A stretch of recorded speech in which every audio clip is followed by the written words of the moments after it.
Deep in the frozen Norwegian wilderness, a Nazi fortress holds the key to Adolf Hitler's ultimate weapon, the atomic bomb. One mistake means global annihilation. Today, we uncover the declassified story of 9 phantom commandos who scaled an impossible ice cliff to execute the most flawless sabotage in military history. Discover how a handful of starving men saved the world from nuclear winter. December 1938. The world is on the precipice of the darkest conflict in human history. But inside a laboratory in Berlin, a discovery is made that threatens to end human history altogether. German chemists Otto Hahn and Fritz Strassmann successfully split the uranium atom. Nuclear fission is no longer theoretical. It is a reality. Within months, the German military machine absorbs this discovery, launching the Uran-Projekt, the Nazi atomic weapons program. The world's top physicists, including Werner Heisenberg, are tasked with one singular, terrifying goal: build Adolf Hitler an atomic bomb. If they succeed, the Third Reich will possess a weapon capable of vaporizing entire cities in a fraction of a second. London, Moscow, Washington, all would fall. The war would be over before the Allies even understood what hit them. But to build this bomb, the Nazis face a massive hurdle. To create a sustained nuclear chain reaction, they need a moderator, a substance capable of slowing down neutrons so they can split other uranium atoms. The Americans, working in secret on the Manhattan Project, use ultra-pure graphite. The Germans, due to a miscalculation regarding graphite's impurities, chose a different path. They chose deuterium oxide, better known as heavy water. There is only one place on the entire planet capable of producing heavy water in the industrial quantities the Nazi war machine requires: the Norsk hydro plant at Vemork, nestled deep in the mountains of occupied Norway. By 1942, British intelligence and the Norwegian government in exile realized the terrifying truth. The Germans are ramping up heavy water production at Vemork. The Allies don't know exactly how close the Nazis are to a bomb, but they know they cannot afford to find out. Vemork must be destroyed, but destroying it might be the most impossible task of the entire war.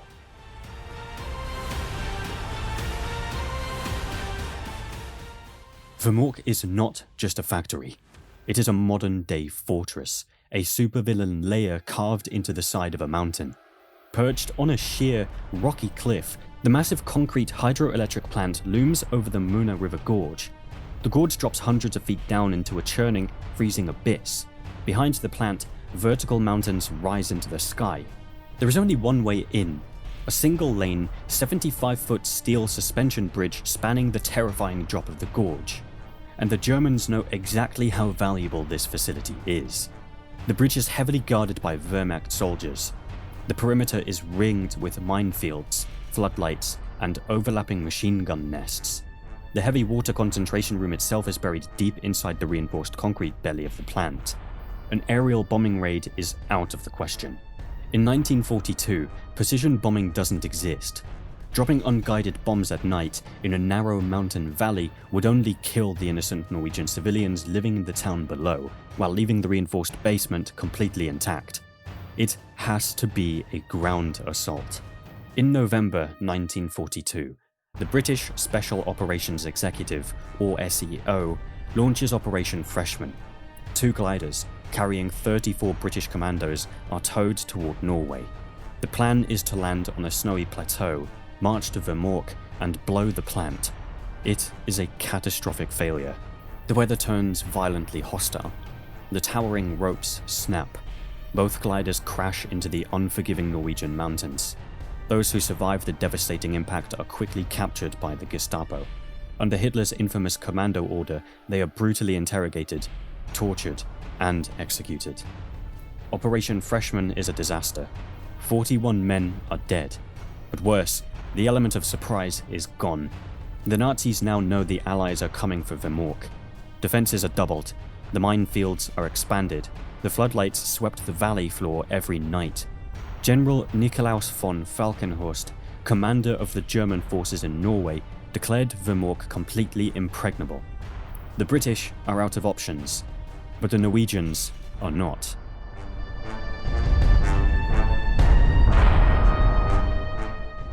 Enter Joachim Runeberg.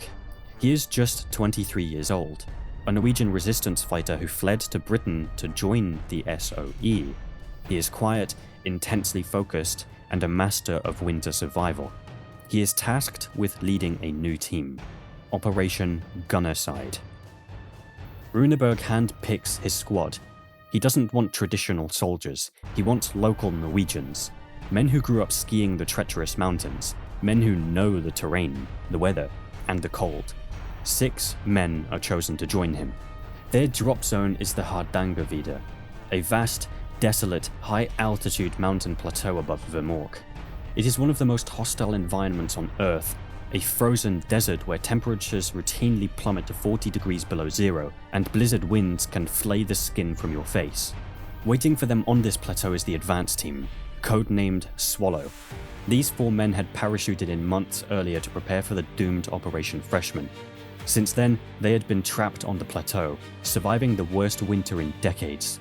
They are starving, shivering in a tiny cabin, subsisting on moss, lichen, and the sheer will to survive until they finally manage to hunt a wild reindeer. They eat everything: the meat, the brain, the half-digested moss in its stomach.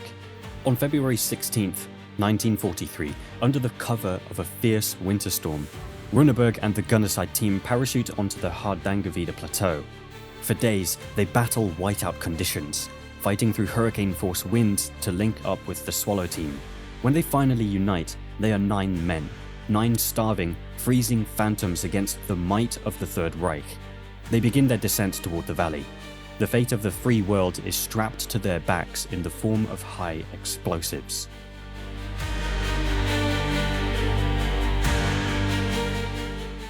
February 27th, 1943, 8 p.m. The 9 commandos stand at the edge of the tree line, looking down at Vemork. The massive concrete plant glows in the night, a beacon of Nazi industrial might. The hum of the turbines echoes off the canyon walls. British intelligence has ordered Runeberg to attack the suspension bridge, wipe out the guards, and storm the front door. Runeberg, looking at the floodlights and machine guns, knows this is absolute suicide. Instead, he makes a decision that will define the operation. They will not take the bridge. They will take the abyss.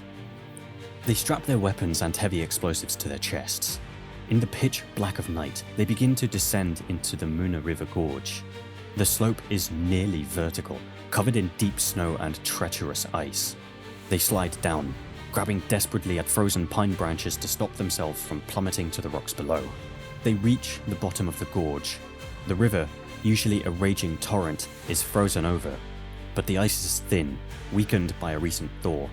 With water rushing inches beneath their boots, they cross the river. Now comes the impossible part.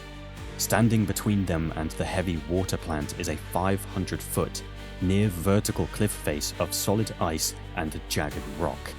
The Germans haven't bothered to heavily guard this side of the gorge because they believe no human being could possibly climb it. They are wrong. Inch by agonizing inch, the Norwegians begin to climb.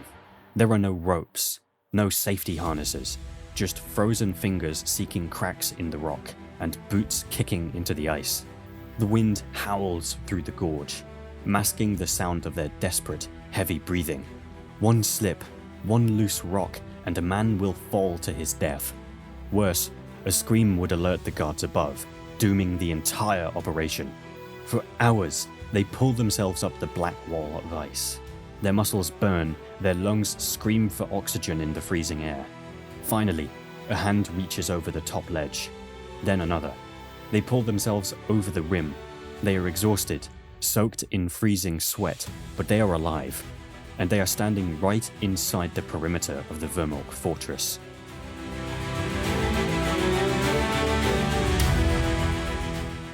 The team regroups in the shadows. Runeberg splits them up. 5 men will form a perimeter cover party, ready to lay down suppressing fire if they are discovered. Runeberg and 3 others comprise the demolition team. They creep toward the massive concrete building. They have a map, memorized from intelligence provided by a Norwegian insider. The doors to the heavy water basement are locked and heavily guarded. But Runeberg knows a secret. There is a small cable tunnel, a maintenance shaft barely wide enough for a man, leading directly into the heavy water concentration room. Runeberg and another commando, Kasper Edland, find the tunnel. They crawl through the claustrophobic darkness, surrounded by high-voltage wires. They squeeze through the final grate and drop quietly onto the floor of the target room. There, surrounded by the gleaming steel cylinders of the heavy water apparatus, sits a single Norwegian civilian caretaker. He looks up, terrified. Runeberg points his pistol at the man, shushing him. Runeberg speaks to him in fluent Norwegian, telling him to stay quiet, that they are not here to hurt him. Wasting no time, Runeberg pulls out the explosive charges. They are custom-built to perfectly wrap around the heavy water cylinders. He moves rapidly, strapping the plastic explosives to the machinery, wiring the detonators together. Suddenly, footsteps echo in the hallway outside. The door handle rattles. Runeberg freezes, hand on his pistol. The door opens. It's another commando from his team, who managed to break through a window. They breathe a sigh of relief. The charges are set. Runeberg had originally planned for a 2-minute fuse to give them time to escape, but standing in the room, realizing the fate of the world rests on these wires, he makes a split-second, ruthless decision. He cuts the fuses down to just 30 seconds. He needs to hear the explosion. He needs to know it worked. As he lights the fuse, the Norwegian caretaker frantically whispers, "My glasses. They're on the desk. They are impossible to replace during the war." With the fuse burning, hissing sparks into the air, Runeberg stops, searches the desk, finds the man's glasses and hands them to him. He tells the caretaker to run upstairs as fast as he can. Before leaving the room, Runeberg drops a British Thompson submachine gun onto the floor. This is highly intentional. When the Nazis find it, they will assume this was a British military operation, not a local resistance strike. This single act will save the nearby Norwegian town from savage Gestapo reprisals. The fuse burns down. 20 seconds. 10 seconds. Runeberg and his men sprint out the side door, vanishing into the howling wind.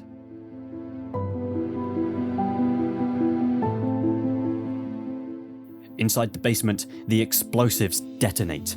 But it isn't a massive Hollywood fireball. Because the plant is built with incredibly thick reinforced concrete, the explosion is muffled. A deep, heavy thud reverberates through the valley. The heavy water cylinders are blown wide open. Over 1,000 pounds of heavy water, months of painstaking, priceless Nazi production spills uselessly down the drains. The entire inventory, gone. Outside, the German guards hear the thud. At first, they think it's just snow falling from the roof. But then, the sirens begin to wail. The floodlights snap on, violently sweeping the snow. Machine guns rack their bolts. The fortress awakens. 3,000 German soldiers are mobilized, flooding the valley, hunting for the saboteurs. But they find nothing. The 9 commandos have already descended back into the freezing gorge, crossed the river, and disappeared into the raging blizzard on the other side. They are ghosts. When General von Falkenhorst arrives to inspect the damage, he is furious, but he cannot hide his awe.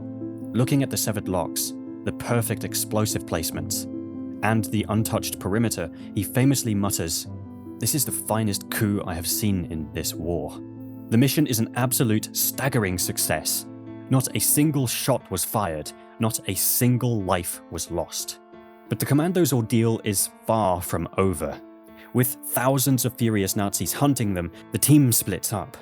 5 of them remain in the mountains to continue resistance work, surviving the rest of the bitter winter.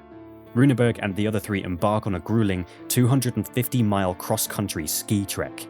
For 14 days, they ski across the frozen spine of Norway, battling starvation, exhaustion, and vicious storms. Finally, they cross the border into neutral Sweden, escaping into history. The destruction at Vemork didn't completely end the Nazi nuclear program.